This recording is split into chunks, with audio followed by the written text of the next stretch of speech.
baru tadi sore keluar dari penjara. Baru tadi sore saya keluar dari penjara.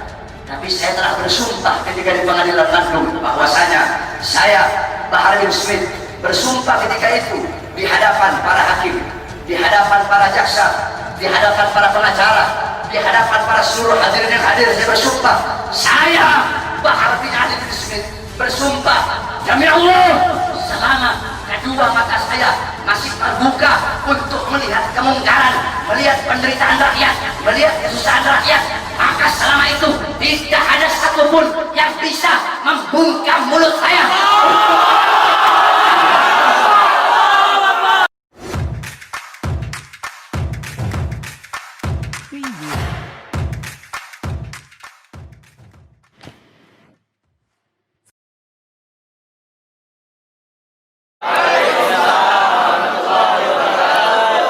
Alhamdulillah, segala puji dan syukur kehadirat Allah Subhanahu wa taala.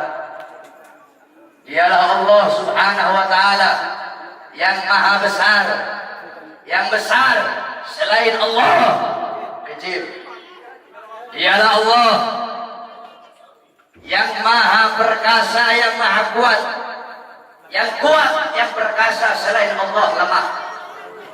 Dialah Allah raja di atas para raja, yang raja selain Allah hamba. Dialah Allah Subhanahu wa ta'ala yang maha berkuasa selama-lamanya, yang berkuasa selain Allah kadang berkuasa dan kadang tidak berkuasa. Dialah Allah Subhanahu wa ta'ala yang maha kaya, yang kaya selain Allah miskin. Dialah Allah yang maha hidup, yang hidup selain Allah pasti akan mati, yang ada selain Allah pasti akan tiada, yang wujud selain Allah pasti akan binasa. Sedangkan hidupnya Allah, adanya Allah, wujudnya Allah kekal abadi, tidak akan pernah musnah dan tidak akan pernah binasa. Dialah Allah yang maha berilmu, yang berilmu selain Allah adalah pencari ilmu. Dialah Allah yang maha tahu, yang tahu selain Allah adalah pencari pengetahuan. Dialah Allah Subhanahu wa ta'ala yang maha melihat, yang melihat selain Allah buta terhadap warna-warna yang jauh, buta terhadap warna-warna yang tersembunyi dan warna-warna yang tidak tampak. Dialah Allah Subhanahu wa ta'ala yang maha mendengar, yang mendengar selain Allah tuli terhadap suara-suara yang jauh dan suara-suara yang dekat akan menulikannya.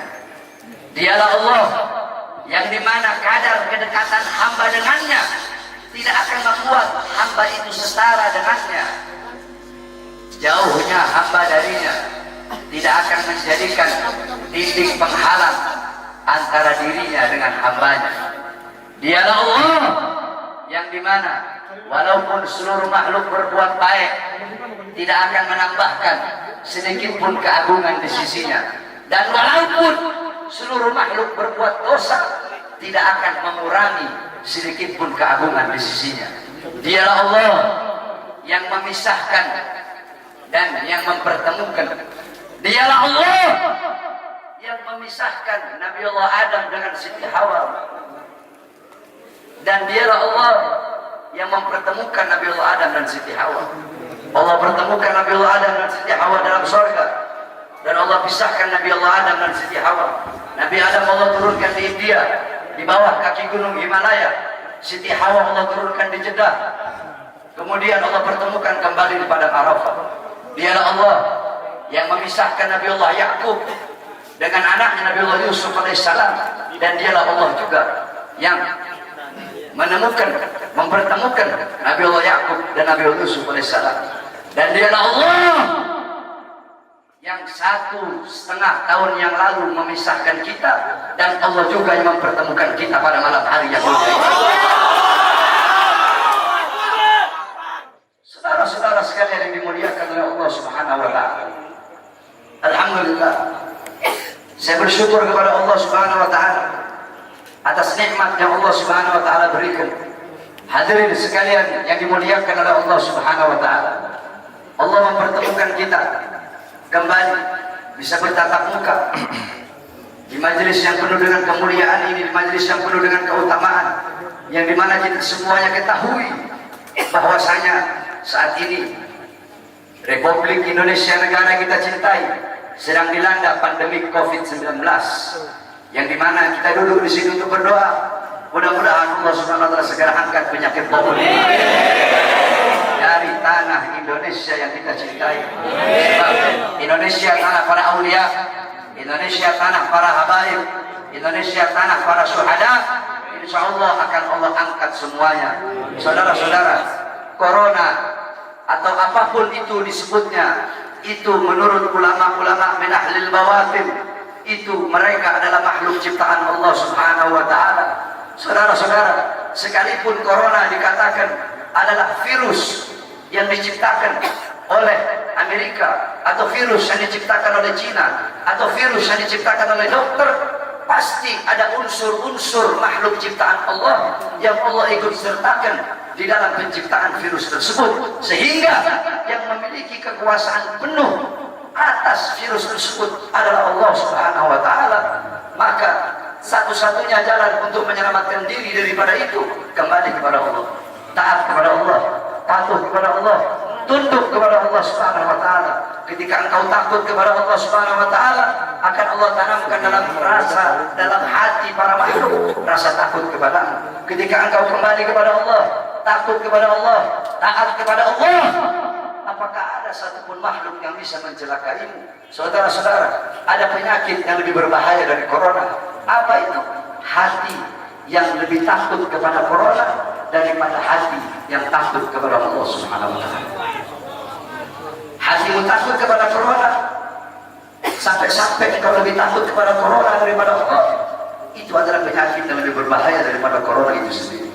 Oleh karenanya bukan berarti kita tidak harus ikhtiar, tetap kita ikhtiar dengan masker. Sebab itu diajarkan oleh para ulama dan diajarkan oleh orang-orang soleh.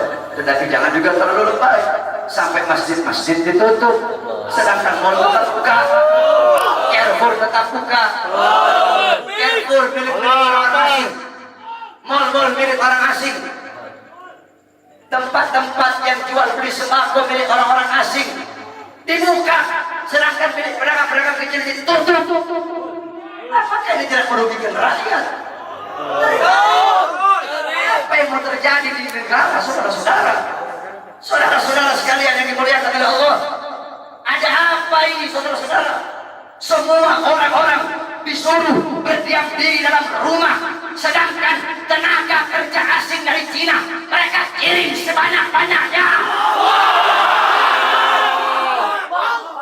Kalian mau bikin susah rakyat, kalian mau bikin rakyat kalian mati kelaparan, kalian yang menyusahkan rakyat, kalian yang menderitakan rakyat, kalian yang bikin rakyat kalian susah.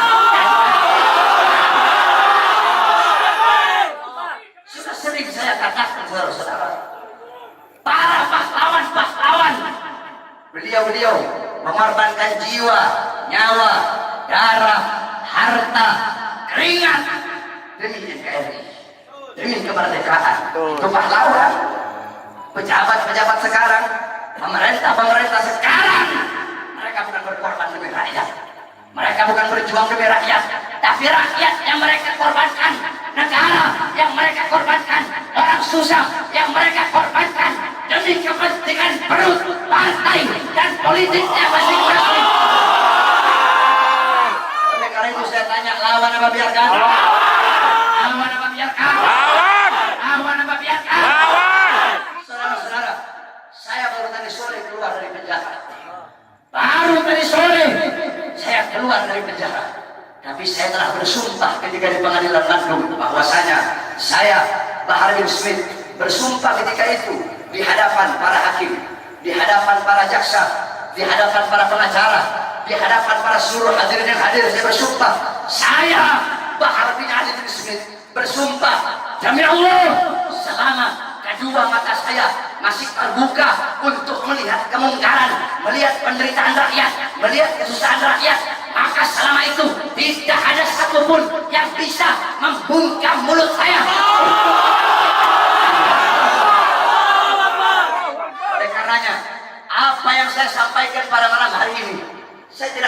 besok pagi saya ditangkap polisi di penjara lagi kalau masalah.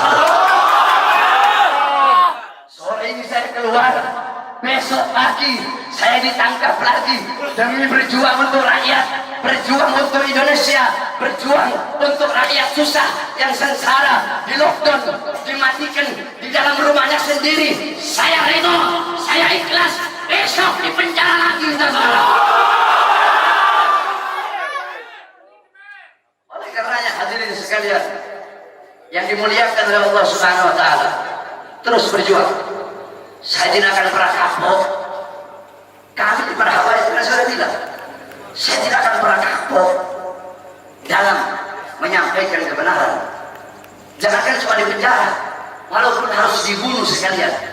Andaikan dibunuh, mayat saya tiba di sini, anak istri saya akan tersenyum menyambut mayat saya, saudara-saudara. Kenapa? Saya bukan penjahat, saya bukan koruptor, saya bukan narkoba, saya bukan maling, tapi saya membela agama Allah. Saya bela ajaran datuk saya Rasulullah. Saya membela kehormatan para habaib, para anak cucu Rasulullah Sallallahu Alaihi Wasallam. Sehingga pada tadi sore, alhamdulillah, berkat doa semua umat Islam, doa para ulama, para habaib, saya bebas. Dan malam hari ini saya berbicara di hadapan engkau semua umat Islam. Dan jikalau apa yang saya bicarakan ini menjadi masalah, menjadi perkara, saya ridho, saya ikhlas. Besok di penjara lagi tidak jadi masalah buat saya. Oleh karena itu tetap kita harus ikhtiar, berusaha dengan memakai masker, dengan wudu. Sebab itu diajarkan oleh Rasulullah SAW. Nabi itu cuma tawakal, hidup mati di tangan Allah. Tidak ada ikhtiarnya, keledai, wudu itu. Dulu ada sahabat Nabi Muhammad itu punya onta, dibiarkan begitu saja. Kata Nabi, kenapa kau biarkan? Saya tawakal sama Allah. Kata Rasulullah, salah, ikat ke punya onta. Itu ikhtiar, usaha agar ontamu tidak hilang. Kalau sudah ikhtiar, lalu kamu doa, ya Allah, jaga saya punya onta biar tidak hilang. Ikhtiar udah, baru terakhir kau tawakal. Ikhtiar udah, doa udah, baru tawakal. Mau hilang kayak mau enggak kayak urusan Allah. Ikhtiar, pakai masker. Ikhtiar, wudu, jaga kebersihan. Itu ikhtiar usaha kita, berdoa, ya Allah, jangan sampai saya kena corona. Kalau habaib sih, kita orang sih habaib sih, tidak ada masalah sama corona sebenarnya. Jadi kalau sama Habib ini jangan bilang, Beb, awas kena corona, salah. Bilangin sama coronanya, corona awas kena Habib.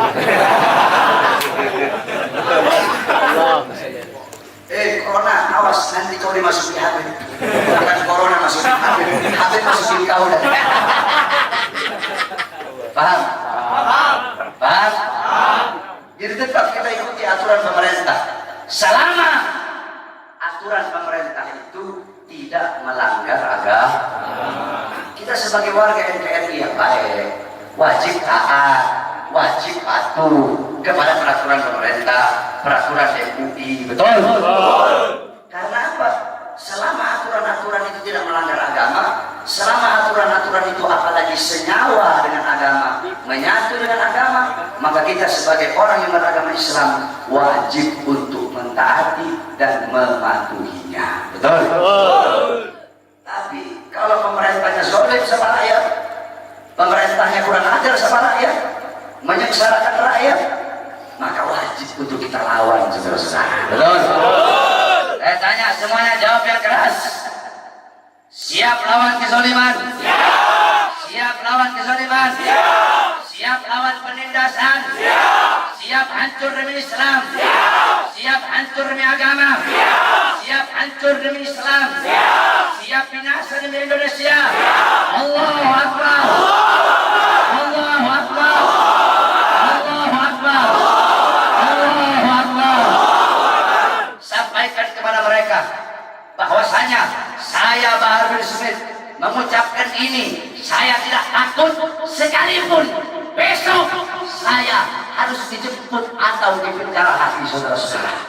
Kenapa? Karena saya memperjuangkan rakyat yang susah, rakyat yang kelaparan, rakyat yang menderita, tersembunyi, tersingkirkan, dikurung dalam rumah, dibikin mati pelan-pelan.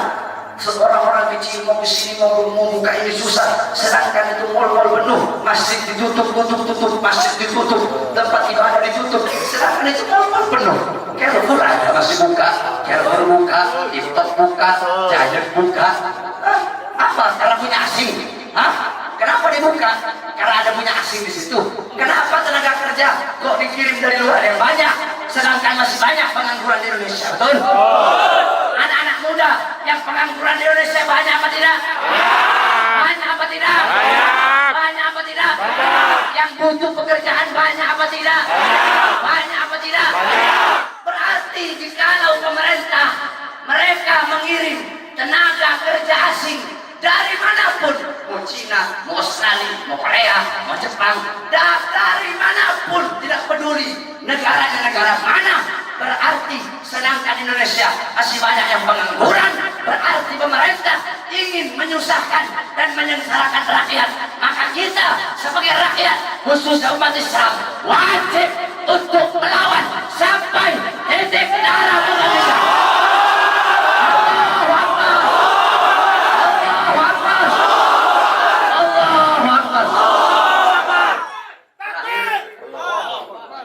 Kita sholat witir. Habis sholat witir, ini semua nih umat Nabi yang hadir, anda layanin foto. Semuanya. Tapi rombongan jangan satu-satu. Kalau satu-satu itu bikin matian. Nanti diatur sama laskar jejer yang rapi, biar ada jejer sampai ujung di sub, kan nggak ada masalah. Anda layani nanti. Anak khodimul ummah, anak pelayan umat. Allah. Anak orang dia udah datang kecewa-kecewa. Allah. Dia udah datang jauh-jauh kemari, terus ini kecewa. Anak orang. Jadi anak layani itu semua. Laskar tinggal nanti, ente wajib nurut sama laskar yang jagain. Rombongannya berapa? Jangan rombongan 10 kau bilang 5. Jangan rombongan 20 orang kau bilang 3. Kasihan saya nanti. Paham? Paham?